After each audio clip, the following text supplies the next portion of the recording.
El noucentisme el que té de peculiaritat és que hi ha una conjunció entre política i cultura.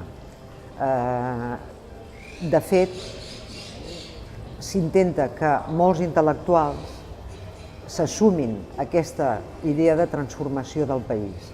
Per tant, serà un moment molt àlgid perquè no hi haurà cap altre període històric en el que s'hagi produït aquest fenomen, no? D'aquesta conjunció de política i de cultura.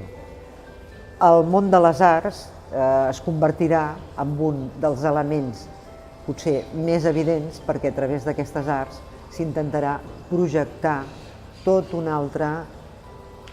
uns altres valors estètics que en el fons el que intenten és, per una banda, recuperar la tradició del país i per l'altra, defugint els estrangerismes, vincular-se a la Mediterrània, al món llatí.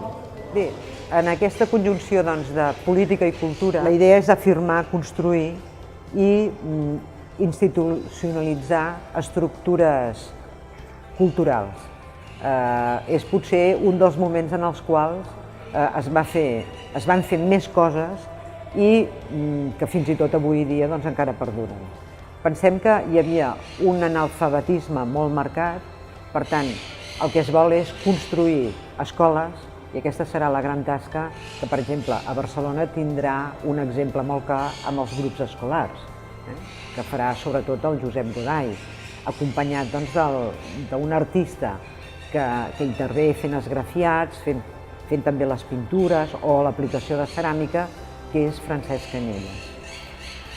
Per tant, es construiran escoles, es construirà perquè el que es vol és que la cultura arribi a una gran majoria, es construiran també biblioteques, des de la Biblioteca de Catalunya, que seria com la gran biblioteca per damunt de les altres, més científica, que es farà aquí a Barcelona, però s'extendrà a tot el territori a través de les biblioteques populars. Llavors, a partir de l'any 1915 hi ha uns concursos d'arquitectura i trobarem biblioteques que es construiran a diferents poblacions. Per altra banda, l'altre element bàsic també és la creació, el 1907, de l'Institut d'Estudis Catalans, que és com si diguéssim la institució màxima en les que s'agrupen moltes de les ciències, l'arqueologia, la filosofia, el tema també del món de les ciències, i aquest Institut d'Estudis Catalans el que també aplica és un tipus de política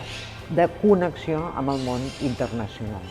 A part dels grups escolars, l'altre tema també, i de l'Institut d'Estudis Catalans, les biblioteques, l'altre aspecte important és la creació, el 1915, del Servei de Catalogació i Conservació de Monuments.